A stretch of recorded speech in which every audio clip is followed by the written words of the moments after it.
Hello students, मैं हूं अजय गुप्ता और आप देख रहे हैं मेरा channel Ajay Gupta edu point. Student, हम फिज़िक्स का चैप्टर नंबर 2 पढ़ रहे हैं जिसका नाम है the human I and the colourful world for class 10th। तो आज स्टूडेंट हम वीडियो नंबर 10 स्टार्ट करेंगे। तो जो भी स्टूडेंट मेरे पिछले वीडियो देखना चाहते हैं तो उनके लिए मैं क्या करूँगा कि आई बटन में प्रीवियस 4 वीडियो का लिंक डाल दूँगा।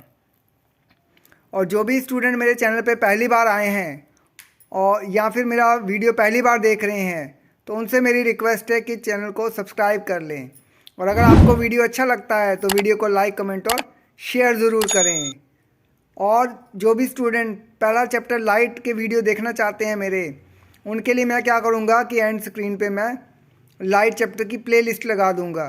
तो आप उस प्लेलिस्ट को प्ले करके भी लाइट चैप्टर के सारे वीडियो जो है वो देख सकते हो। तो चलो आज का वीडियो स्टार्ट करते हैं। तो आज का स्टूडेंट जो टॉपिक है उसमें हमने 3 टॉपिक डिस्कस करने हैं। एक करना है हमने scattering of light, what is scattering of light. एक हमने करना है व्हाट इज़ टिंडल इफेक्ट और उसकी एग्जांपल्स। और तीसरा हमने करना है blue colour of the clear sky. तो चलो एक एक करके तीनों टॉपिक को डिस्कस करते हैं। तो सबसे पहले बात करते हैं स्कैटरिंग ऑफ लाइट की। उसकी डेफिनेशन पढ़ते हैं, फिर उसकी एग्जांपल पढ़ेंगे। उसके बाद हम ये पढ़ेंगे कि कलर ऑफ जो स्कैटर लाइट है वो क्या करती है, डिपेंड करती है size of the scattering particles पे। तो चलो स्टार्ट करते हैं scattering of light. The reflection of light from an object in all directions is called scattering of light. Student, होता क्या है, जब भी लाइट क्या होती है किसी ऑब्जेक्ट पे टकराती है और टकराने के बाद वो डिफरेंट डायरेक्शन में चली जाती है तो उसी को हम बोलते हैं scattering of light. The colour of scattered light depends on the size of scattering particles and wavelength of light. तो स्टूडेंट, होता क्या है कि जो लाइट का कलर जो भी स्कैटर होगा वो डिपेंड करेगा साइज ऑफ स्कैटरिंग पार्टिकल्स, यानी कि जो भी पार्टिकल रास्ते में आ रहा है लाइट के उसका साइज़ कैसा है। साइज़ वेरी स्मॉल है या मीडियम है या लार्ज है, उसी पे जो कलर है स्कैटर्ड लाइट का वो डिपेंड करता है। साथ ही साथ लाइट की वेवलेंथ पे भी उसका स्कैटर्ड लाइट का कलर जो है वो डिपेंड करता है। तो बात करते हैं स्टूडेंट्स की एग्जांपल की। तो पहली एग्जांपल है द स्काई अपीयर्स ब्लू।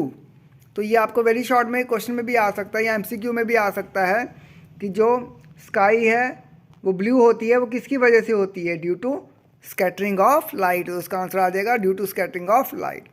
और दूसरी जो एग्जांपल है वो है sun appears reddish at sunrise and sunset due to scattering of light.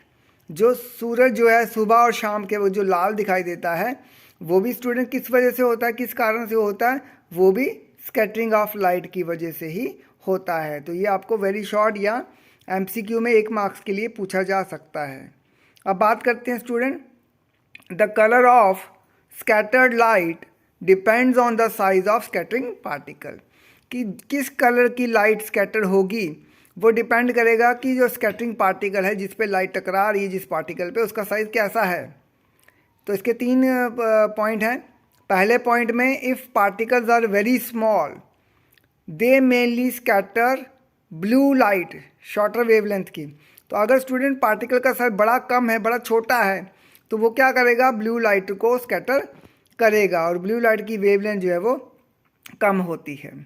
अब सेकंड पॉइंट है medium size particles scatter mainly red light जिसकी वेवलेंथ सबसे ज़्यादा होती है। अगर पार्टिकल साइज मीडियम है तो वो क्या करेगा कि रेड लाइट को स्कैटर करेगा। Even larger particles scatter all the colors of light. That is why it appears white. तो अगर स्टूडेंट पार्टिकल साइज काफ़ी ज़्यादा बड़ा होगा तो वो क्या करेगा, सारे कलर को स्कैटर करेगा, तो जिसकी वजह से लाइट जो है वो क्या होगा, वाइट ही नज़र आएगी। जैसी लाइट सनलाइट होती है वाइट वैसे ही नज़र आएगी। तो बात करते हैं स्टूडेंट, 2 नोट है हमारे पास। पहला नोट ये है कि wavelength of red light is about 1.8 times to that of the blue light. कि जो रेड लाइट की वेवलेंथ है वो 1.8 मतलब अप्रॉक्सीमेटली 2 टाइम है रेड लाइट की वेवलेंथ स्टूडेंट सबसे ज़्यादा होती है, और वैसे तो वॉयलेट की सबसे कम है, लेकिन ब्लू की भी कम है। और ब्लू की जो है वो रेड लाइट जो वेवलेंथ है वो 1.8 टाइम्स है to that of the blue light. तो रफली हम कह सकते हैं कि रेड लाइट की वेवलेंथ ब्लू लाइट से डबल है। अब दूसरा जो नोट है वो है, फॉर्मूला है scattering of light is equal to 1 upon wavelength of light power raised power 4। ये रिलेशन स्टूडेंट आप याद रख सकते हो। अब बात करते हैं student some phenomena based on scattering of light पे। अब कुछ फिनोमिना ऐसे हैं जो किस पे डिपेंड करते हैं, स्कैटरिंग ऑफ लाइट पे करते हैं। उनमें से स्टूडेंट कुछ हम जो फिनोमिना है वो आज पढ़ लेंगे 2, और बाकी रेस्ट जो है वो नेक्स्ट वीडियो में मैं आपको पढ़ा दूंगा या समझा दूंगा या हम पढ़ेंगे। तो सबसे पहले बात करते हैं टिंडल इफ़ेक्ट की। तो ये भी फिनोमिना जो है वो स्कैटरिंग ऑफ लाइट की वजह से ही होता है। तो टिंडल इफ़ेक्ट क्या होता है, चलो स्टूडेंट पढ़ते हैं।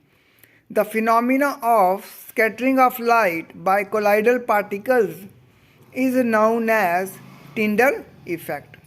तो स्टूडेंट टिंडल इफ़ेक्ट क्या है, एक फिनोमिना है जिसमें लाइट क्या होती है, स्कैटर होती है कोलाइडल पार्टिकल के द्वारा। उस फिनोमिना को हम बोलते हैं टिंडल इफ़ेक्ट। जैसे आप स्टूडेंट डायग्राम में देख सकते हो कि एक लाइट हम फेंक रहे हैं, बीच में है क्लियर सॉल्यूशन, और आगे वाली जो टेस्ट ट्यूब है उसमें क्या है, कोलाइडल सॉल्यूशन है या कोलाइडल पार्टिकल हैं।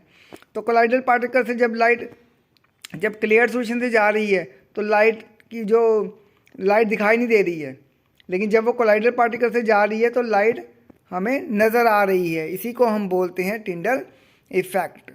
अब बात करते हैं स्टूडेंट इसकी एग्जांपल की। तो मैंने इस वीडियो में इसकी 3 एग्जांपल ली हैं, तो चलो एक एक करके हम उन एग्जांपल को डिस्कस करते हैं।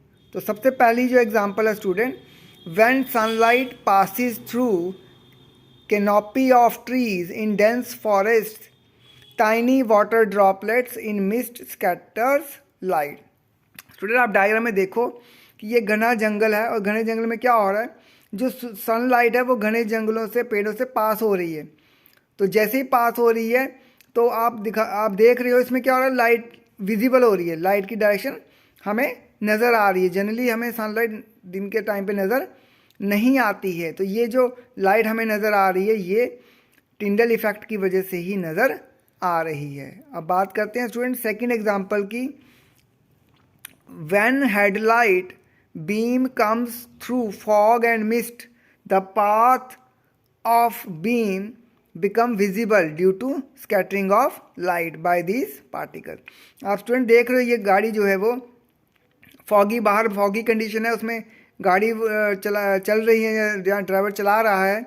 तो आप देखो इसकी जो हेडलाइट जल रही हैं, उसकी जो लाइट आ रही है वो लाइट का जो पाथ है वो सारा का सारा हमें नज़र आ रहा है। जनरल कंडीशन में क्या होता है, हमें हेडलाइट जो गाड़ी की होती है उसका पाथ हमें नज़र नहीं आता है। ये फॉग या मिस्ट में, धुंध में हमें उसका जो रास्ता है, जो हेडलाइट है वो नज़र आता है due to scattering of the light. अब बात करते हैं स्टूडेंट थर्ड एग्जांपल की। When a beam of light enters the smoke filled room, smoke particles become visible due to scattering of light by these particles. तो होता क्या student, अगर हम किसी कमरे में स्मोक भर देते हैं, धुआं भर देते हैं, तो उसमें से हम क्या करते हैं, विंडो में से या किसी होल में से लाइट को क्रॉस करवाते हैं। तो वो लाइट की वजह से क्या होगा, स्मोक पार्टिकल जो है वो हमें सारे के सारे नज़र आएंगे। ड्यू टू टिंडल इफ़ेक्ट की वजह से सारे के सारे स्मोक के पार्टिकल नज़र आएंगे, जनरली जो हमें नज़र नहीं आते हैं। अब बात करते हैं स्टूडेंट नेक्स्ट फिनोमिना की, जो बेस्ड है किस पे, स्कैटरिंग ऑफ लाइट पे। तो टॉपिक है हमारा blue colour of clear sky. This question is student also very important question. When sunlight passes through the atmosphere, the fine particles in air scatter the blue colour shorter wavelength more strongly than red color longer wavelength. The scattered blue light enters our eyes, that is why sky or atmosphere appears blue. Student आपने देखा होगा जो आसमान है वो हमें नीला दिखाई देता है। जिस दिन मौसम साफ होता है उस दिन हमें आसमान नीला दिखाई देता है। तो जब भी सनलाइट क्या होती है, एटमॉस्फेयर से पास होती है, तो एटमॉस्फेयर में जो फाइन पार्टिकल होते हैं, छोटे छोटे पार्टिकल होते हैं हवा में, वो क्या करते हैं कि ब्लू कलर को ज़्यादा स्ट्रांगली स्कैटर करते हैं जिसकी वेवलेंथ कम है, बजाय के रेड कलर के जिसकी वेवलेंथ ज़्यादा है। तो यही जो ब्लू लाइट स्कैटर हुई है ये हमारी आँखों तक पहुँचती है, जिसकी वजह से हमें आसमान या एटमॉस्फेयर जो है वो ब्लू नज़र आता है। तो स्टूडेंट, इस स्कैटरिंग ऑफ लाइट में हमारे पास कुछ और टॉपिक हैं हमारे पास, तो उनके मैं नाम बता देता हूँ, और इन चारों टॉपिक को मैं अगले नेक्स्ट वीडियो नंबर 11 में डिस्कस करूँगा। तो आप वो नेक्स्ट वाला वीडियो भी देख सकते हो नेक्स्ट डे पे। तो नेक्स्ट जो टॉपिक है वो है sky would have looked dark if the earth had no atmosphere. अगर हमारी अर्थ में कोई एटमॉस्फेयर नहीं होगा तो जो हमारी स्काई है, आसमान है, वो हमें डार्क या फिर ब्लैक नज़र आएगा। और उसका नेक्स्ट फोर्थ टॉपिक है danger signal lights are red in colour, कि जो खतरे के निशान होते हैं वो हमेशा लाल रंग से क्यों बनाए जाते हैं। और फिफ्थ पॉइंट आ गया सन अपीयर्स वाइट एट नून, कि जो सूरज है वो दोपहर के वक्त हमें बिल्कुल वाइट सफ़ेद नज़र आता है। और सिक्स पॉइंट है क्लाउड्स सीम और अपीयर्स वाइट, कि जो हमारे क्लाउड्स हैं, बादल हैं, इस ऊपर फिगर में भी आप स्टूडेंट देख सकते हो, फिगर के बॉटम में क्या बादल नज़र आ रहे हैं, ये वाइट कलर के नज़र आ रहे हैं। ये वाइट ही क्यों नज़र आते हैं, ये भी due to scattering of light की वजह से ही होते हैं। तो स्टूडेंट, ये जो पॉइंट नंबर 3, 4, 5 और 6 है, ये सारे के सारे मैं वीडियो नंबर 11 में डिस्कस करूँगा। तो आप वीडियो नंबर 11 जो है वो ज़रूर देखिएगा। तो वो इस चैप्टर पे मेरा लास्ट वीडियो होगा, उसके बाद मैं नेक्स्ट चैप्टर स्टार्ट करूँगा। तो thank you students for watching this video. मिलते हैं नेक्स्ट वीडियो में।